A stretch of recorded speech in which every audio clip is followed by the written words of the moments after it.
Welcome to Inside Scoop. I'm Sarah Raggi. And I'm Erin Parak. So let's talk alcohol. A little festive today. Yes. Glitter. Happy holidays. We're excited to be sharing this with you during the holiday season because we know that it is a bit of a scramble to figure out how to maintain your health plan, how to feel good. If it's something you've been working on throughout the year, like you don't want to totally blow it on the holidays. Yeah, and I don't know about you, but I think you're double booked on the weekends going from this party to that party. Right. You know, even during the weeknights, you've got your company parties. Yep. So many parties between Thanksgiving and Christmas And and what's New Year's. the one thing that is always at these parties? Alcohol. So what to drink, how to drink it, what to mix it with. We're going to talk all about it today with you. Yes. So, you know, what is your drink of choice, right? I know a lot of people and a lot of parties, there's always wine. Yes. So let's just kind of break down wine first, Sarah. So you've got champagne, you've got white, rosé, red. I personally, like if you were to go through all of these, there's a lot of sugar in wine. Yes. There can be up to 140 grams of sugar in a bottle of red wine. So getting to know the types of red wine, choosing perhaps a dry French Bordeaux over Napa Valley Cabernet Sauvignon is a better choice for sugar content. Exactly. However, we do always say, you know, champagne has the highest amount of sugar. So if you are like a big champagne person, maybe limit it to one and then switch to a different option. But Sarah and I are both big red wine people because it does have the resveratrol in it, which is great for anti-aging. It's an antioxidant. You know, don't go drinking the whole bottle thinking it's gonna, you know. Yeah. It's got so many health benefits. An antioxidant also lowers cholesterol, blood pressure. So again, one glass of red wine is not going to hurt. The whole bottle will definitely hurt just because it's so much sugar.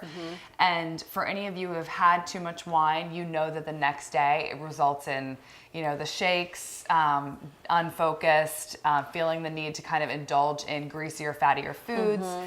It just kind of sets everything off. It does. What I love about rosé and white wine is that you can also use it to make spritzers, which has less alcohol content and ultimately less sugar. Exactly. So that's another thing to kind of keep in mind. But again, like this whole section over here is definitely more sugar than this section. And so if you are a wine person, choose wisely, and maybe it's, again, something that's drier and less sugar, or making a spritzer. So the spritzer, you can ask a bartender for a spritzer. Just say, I want like half white wine and half club soda, and they will make that for you. Maybe you want to throw like a spritz of lemon or something, and it's a great way to help pace yourself. Yeah. Because I think that's the big thing around the holidays too, like pacing yourself. Totally. And it's why I like red wine, because I find I drink it slower than if I were to have like a chilled white wine. Absolutely.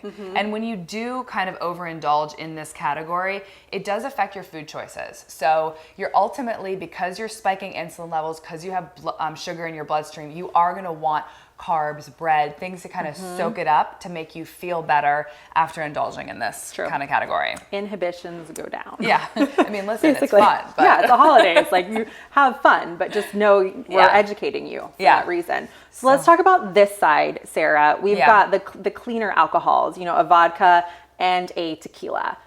Yeah, I mean, this is my favorite category. I am a tequila drinker through and through just because I'm very affected by the sugars. So, you know, in a bottle of tequila or in a bottle of vodka, there's 0 grams of sugar. So for me, it's about, you know, kind of letting loose and getting the effects of what I would with wine, but without the sugar kind of dump. Exactly. And it's also important too, like I remember being in college and you'd have those well drinks, and even though you're having tequila or vodka, it's still poor quality alcohol. So you really want to make sure you have the highest, purest form, like highest quality alcohol or tequilas, because that's really what's going to help you with the hangovers too, not just the sugar content, but the quality of the alcohol. That's right. I mean, just understanding the sources of these also is interesting. So whereas wine comes from grapes, which obviously is a very high sugar content, agave plants make tequila, and potatoes. Wheat depends on the vodka, but I mean, I think tequila is superior in my mind just because it is coming from a plant as opposed to a starch. But you know, they both kind of win in terms of sugar over the wine. Exactly. And just a quick note, we don't have it out here, but I know a lot of people in the holidays, you want those warming scotches and bourbons and all of that. they are going to have a much higher sugar content than these two. So I kind of look at them as like a wine, like again, we were talking about it with the food, like one and done bourbon, and then kind of switch to something. There are else. some Scotch and whiskeys that are not made from corn that are lower in sugar. Yeah. So again, like if you love Jim Beam, like just check the source of that to find out really how much sugar is involved.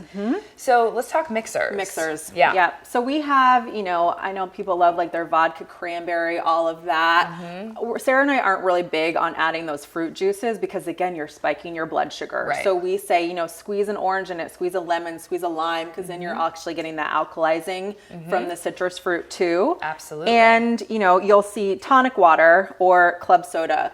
Always, always, always opt for the club soda because there's no sugar in it. Right.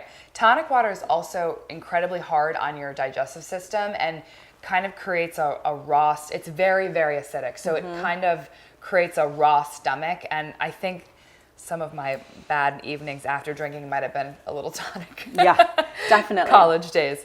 But so speaking of helping your stomach. Yes. So, you know, sometimes I feel like maybe I like had a little too much during the week and I just want a night off, but I don't want to be that person who is like, oh, why aren't you drinking? Why aren't you partaking?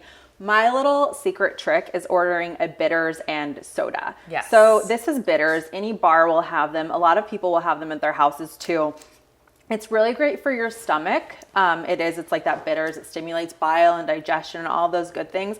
And it tastes good. It kind of makes you feel like you're having a little cocktail. So what I'll do is I'll like just take my glass, I'll do club soda, so you're hydrating, and then a couple splashes of bitters and maybe some lemon or some lime, and you feel festive, it tastes good, you look like you're having a cocktail. Right. And you're kind of playing the system a little bit. Right, and every bar has it. Yeah. So it's also, bitters is also great if you're out and you're having some sort of acidic stomach going on, reflux, you've indulged a little bit too much. Either order a hot water with lemon or bitters. It just made me think of that, kind of a side note. Yeah, it's such a good idea. And then obviously lime and lemon are both fruits that are acidic until ingested, and then they create alkalinity. So they help balance out your pH. So the way I think about a tequila soda or a vodka soda with lime or lemon is you're getting the acidity of the alcohol without the sugar, but then you're also creating alkalinity with the lemon and the lime. Yep. And so, I think that you can ultimately have a couple of these and not feel so bad the next day because you are kind of creating that balance. It's true.